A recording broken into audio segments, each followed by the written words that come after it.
नमस्कार दोस्तों, स्वागत है आपका टीवी 24 में और मैं हूं अजय सिन्हा। उत्तर प्रदेश में जब उपचुनाव हुए तब सीधे तौर पर अखिलेश यादव ने सरकार पर, पुलिस प्रशासन पर आरोप लगाए और पुलिस पर आरोप लगाते हुए कहा कि पुलिस निष्पक्ष नहीं है, भाजपाई एजेंट बीजेपी के कार्यकर्ता की तरह काम कर रही है। और गंभीर आरोप यह लगे कि एक समुदाय के वोटर्स को, यानी यूं कहें कि मुस्लिम समुदाय के वोटर्स को और सपा वोटर्स को पुलिस रोक रही है वोट डालने से। यहां तक कि शिकायत की गई चुनाव आयोग में कि पुलिस जिसका काम कानून व्यवस्था देखना है, ना कि जो वोटर आईडी कार्ड है, आधार कार्ड है, उसको वोटिंग के दौरान चेक करना, यह भी शिकायत की गई। और इसके बाद चुनाव आयोग ने एक्शन लेते हुए कुछ पुलिसकर्मियों पर कार्रवाई भी की थी। तमाम तरह की फोटोज अखिलेश यादव ने सोशल मीडिया पर अपलोड की, तमाम तरह के वीडियोस डाले और तमाम तरह के वीडियोस और सर्कुलेट होते रहे। और उत्तर प्रदेश की पुलिस पर आरोप यह लगा कि सत्ता के संरक्षण में पुलिसकर्मी निष्पक्ष होकर काम नहीं कर रहे हैं। अब एक बार फिर से उत्तर प्रदेश पुलिस को सुप्रीम कोर्ट में फटकार लगी है। दो मामले सामने आए हैं और ऐसे दोनों मामले हैं जिसमें कोर्ट को, उत्तर प्रदेश की पुलिस को नसीहत भी देनी पड़ी, फटकार भी लगानी पड़ी। पहला मामला क्या है वो मैं आपको बताता हूं।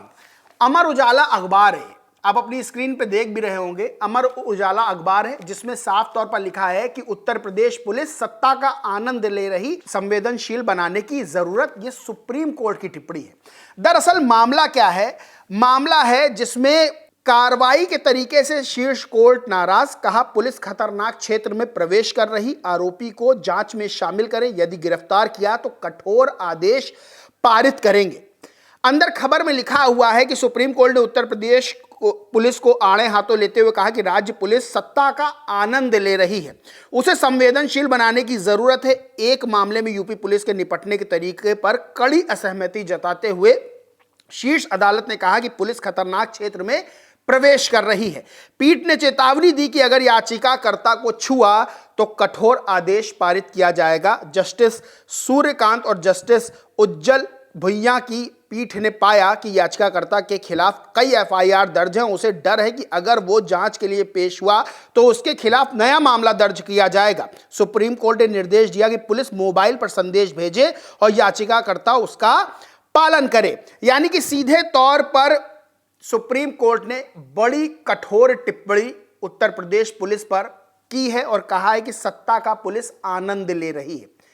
इससे पहले विपक्ष में अखिलेश यादव ने भी आरोप लगाए थे, गंभीर आरोप लगाए थे।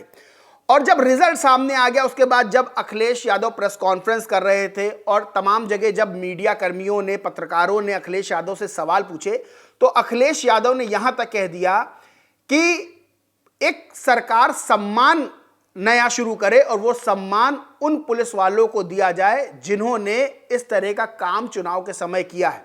और अखिलेश यादव ने यहां तक कहा कि जब वो सरकार में आएंगे तो ऐसे पुलिसकर्मियों को जिन्होंने सत्ता के संरक्षण में रहकर, यानी सत्ताधारी बनकर काम किया है और वोटर्स को रोकने का काम किया है, कागज चेक करने का काम किया है वोटिंग के दिन, उनको अलग से सम्मानित भी किया जाएगा। अब इसमें यह जो मामला है जहां पर सुप्रीम कोर्ट ने उत्तर प्रदेश पे ऐसी कठोर टिप्पणी की है, वहीं अखिलेश यादव ने भी इस मामले को लेकर, यानी अमर उजाला अखबार की जो कटिंग है उसको लगाते हुए ट्वीट किया और लिखा, भाजपाई जान ले, सत्ता औरों की सेवा के लिए होती है, स्वयं के आनंद के लिए नहीं। पहला मामला यह है। दूसरा मामला एक और है जहां पर एसपी समेत इंस्पेक्टर, सब इंस्पेक्टर और सिपाहियों पर एफआईआर दर्ज की गई है और सिपाही की ही शिकायत पर। दरअसल आज तक की एक न्यूज है जिसमें लिखा है, गाजीपुर सिपाही की शिकायत पर आईपीएस दरोगा समेत 18 पुलिसकर्मियों पर एफआईआर, मामला जानकर रह जाएंगे हैरान। अंदर लिखा है, गाजीपुर में सिपाही की शिकायत पर आईपीएस समेत 18 पुलिसकर्मियों के विरुद्ध नंदगंज थाना में आपराधिक मुकदमा दर्ज हुआ है। इसमें चंदौली जिले के एसपी रहे अमित कुमार के साथ तत्कालीन कोतवाल दरोगा और कई सिपाहियों के नाम शामिल हैं। दरअसल मामला क्या है, इस मामले में सिपाही थे, चंदौली में साल 2021 का मामला है। सिपाही थे अनिल कुमार सिंह, उन्होंने अवैध धन वसूली का जो नेक्सस था उसका भंडाफोड़ किया था। अब जब इसकी जांच की गई, एसआईटी ने इसकी जांच की, तो सिपाही के आरोप को सही पाया गया था और जिसके बाद तत्कालीन एसपी अमित कुमार के साथ सभी 18 पुलिस वाले जो है वो सिपाही की जान के दुश्मन बन गए थे। ये खबर में लिखा हुआ है और आरोप लगाया था सिपाही अनिल कुमार ने, जो पीड़ित हैं, कि रसूखदार अफसरों ने इस भंडाफोड़ के बाद 4 लोगों की हत्या कराकर उसका भी अपहरण करने का प्रयास किया था। पीड़ित अनिल वाराणसी का रहने वाला है, जबकि गाजीपुर के नंदगंज के ग्राम बड़सरा में उनकी ससुराल है। आरोप है कि जुलाई 2021 को ससुराल से उसके अपहरण की असफल कोशिश की गई थी, लेकिन इस मामले में एफआईआर दर्ज नहीं हुई थी। आखिरकार मामला जो है सीजेएम कोर्ट पहुंचा और वहां पर फिर हाई कोर्ट वो मामला गया और जहां पर केस दर्ज करने का आदेश पारित हुआ, लेकिन फिर भी कोर्ट में जो कोर्ट का आदेश था उसके हिसाब से मामला दर्ज नहीं किया गया। फिर ऐसे में कंटेम्प्ट के आदेश पर आखिरकार 27 नवंबर को केस दर्ज हुआ हाई कोर्ट के आदेश पर। इन सभी पुलिस वालों के खिलाफ लगभग 3 साल बाद कल नंदगंज थाने में एक एफआईआर दर्ज की गई है। अब सबसे बड़ी बात यह है कि ये 2 मामले, इसको लेकर भी अखिलेश यादव ने एक ट्वीट किया और लिखा, भाजपा राज में अब तो हद हो गई, पुलिस वाले ही हो रहे हैं नामजद। यानी कि ये 2 मामले हैं, बड़े मामले हैं जिसमें कोर्ट को दखल देना पड़ा। एक बार तो सुप्रीम कोर्ट की सख्त टिप्पणी आई कि उत्तर प्रदेश पुलिस सत्ता का आनंद ले रही है, वहीं दूसरे मामले में कंटेम्प्ट जब कोर्ट का हुआ, कोर्ट ने आदेश दिया, एफआईआर दर्ज नहीं हुई, तब जो है कोर्ट ने कंटेम्प्ट का मामला करते हुए इसमें एफआई जो है वो जो एसपी हैं तत्कालीन एसपी चंदौली के और अन्य पुलिसकर्मियों पर एफआईआर दर्ज की गई। अब ये 2 मामले हैं जिसको लेकर अखिलेश यादव ने सवाल उठाए हैं।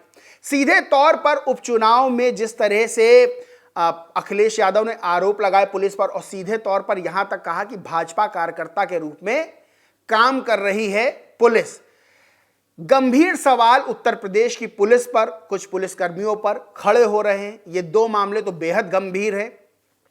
सबसे बड़ा सवाल यही खड़ा होता है कि क्या ऐसे में जो पुलिसकर्मी हैं जिनको लेकर सुप्रीम कोर्ट ने टिप्पणी की, जिनको लेकर हाई कोर्ट ने आदेश दिया एफआईआर दर्ज करने का, क्या ऐसे पुलिसकर्मी पूरे पुलिस विभाग को जो खाकी है उस पर दाग लगाने का काम कर रहे हैं? और सबसे बड़ी चीज यही है कि क्या पुलिसकर्मी सत्ता का सुख है उसे भोगने की कोशिश कर रहे हैं? उत्तर प्रदेश में कई ऐसे मामले सामने आए हैं जब अखिलेश यादव ने खाकी वर्दी पर गंभीर आरोप लगाए हैं, चाहे वो एनकाउंटर का मामला हो, क्योंकि अखिलेश यादव ने एनकाउंटर वाले मामले में भी ये कहा था कि जात देखकर एनकाउंटर कर रहे हैं। फिर एक एनकाउंटर को लेकर जब सुल्तानपुर डकैती कांड में एक जो आरोपी था उसका एनकाउंटर किया गया, उसके बाद भी सवाल खड़े हुए कि वहां एक जो अधिकारी थे पुलिस के एसटीएफ के अधिकारी वो स्लीपर में नजर आए थे। उसके बाद भी तमाम सवाल उत्तर प्रदेश के राजनीतिक गलियारों में गूंजने लगे। तमाम सवाल जो है खबर नवीसों की तरफ से उठने लगे कि क्या पुलिस सत्ता के संरक्षण में काम कर रही है, क्या पुलिस निष्पक्ष होकर काम नहीं कर रही है। तमाम तरह के सवाल हैं। बहरहाल अखिलेश यादव ने उपचुनाव में जिस तरह से पुलिस वालों पर आरोप लगाए, कुछ पुलिस वालों पर आरोप लगाते हुए यहां तक कहा कि उनको तो सम्मानित किया जाएगा जब मेरी सरकार आएगी, वहीं सुप्रीम कोर्ट की ये टिप्पणी कि उत्तर प्रदेश पुलिस सत्ता का आनंद ले रही है, संवेदनशील बनाने की जरूरत है, और यहां तक कहा कि पुलिस खतरनाक क्षेत्र में प्रवेश कर रही है। वहीं चंदौली वाले मामले में जिस तरह से सिपाही ने शिकायत की थी और उसकी शिकायत पर एसपी समेत 18 पुलिसकर्मियों पर एफआईआर दर्ज की गई है। ये तमाम तरह के मामले हैं जो कई सवाल खड़े कर रहे हैं। बहरहाल इन मामलों को लेकर विपक्ष ने बीजेपी यानी सत्ता पक्ष पर निशाना साधा है और यहां तक आरोप अखिलेश यादव ने गंभीर आरोप लगाए हैं कि औरों की सेवा के लिए पुलिस होती है, स्वयं का आनंद लेने के लिए नहीं होती है, और भाजपा राज में हद हो गई कि पुलिस वाले ही हो रहे हैं नामजद। इस तरह के तमाम तरह के आरोप लगाएं। बहरहाल दोस्तों, इस पूरे मामले पर आप क्या सोचते हैं, क्या मानते हैं, कमेंट करके जरूर बताएं। वीडियो अच्छा लगा हो तो लाइक करें, शेयर करें और चैनल को सब्सक्राइब नहीं किया तो सब्सक्राइब करके बेल आइकन जरूर दबा लें। धन्यवाद।